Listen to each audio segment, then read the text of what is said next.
एक मंदिर के सामने एक बार एक शराब की दुकान खुल गई, थोड़ी दूरी पे, जितनी दूरी कानून की सीमाओं में है।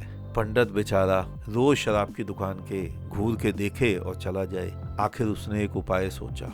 उसने खूब शास्त्र पढ़े और दुकान के बाहर आकर हाथ जोड़कर भगवान से प्रार्थना करे कि हे भगवान, इस शराब की दुकान को बंद कराओ, इसका सत्यानाश करा दो, इसको मिटा दो।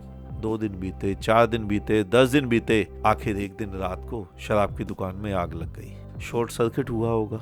अगले दिन जब सुबह हुई, पंडित खूब खुश, अच्छा दुकान गई, और दुकान का मालिक खूब नाराज कि उसकी तो दुकान गई। उसने पंडित पे मुकदमा कर दिया कि ये पंडित रोज मेरी दुकान के पास आके प्रार्थना करता था भगवान से कि इसका सत्यानाश कर दो, इस दुकान को मिटा दो। जज के पास मुकदमा गया। जिसकी दुकान जली वो बोलता है कि पंडित की प्रार्थनाओं के कारण जली, और पंडित को बुलाया गया तो पंडित बोलता है नहीं जी, प्रार्थनाओं से कुछ नहीं होता, मेरे कारण दुकान नहीं जली, शॉर्ट सर्किट के कारण जली।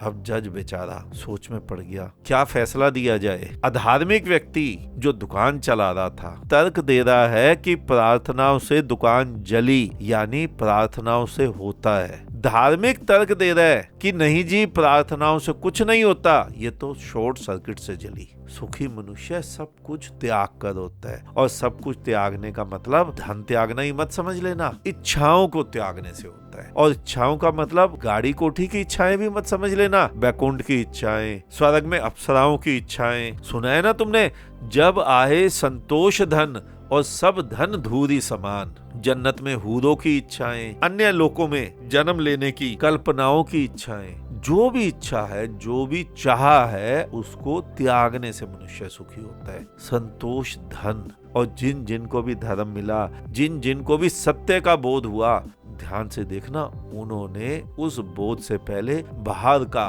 दूसरे का दिया हुआ सब कुछ त्याग दिया। जब त्यागा तभी धर्म को प्राप्त हो पाए। आज इतना ही, शेष किसी और दिन। अंत में चारों तरफ बिखरे फैले परमात्मा को मेरा नमन। तुम सभी जागो, जागते रहो।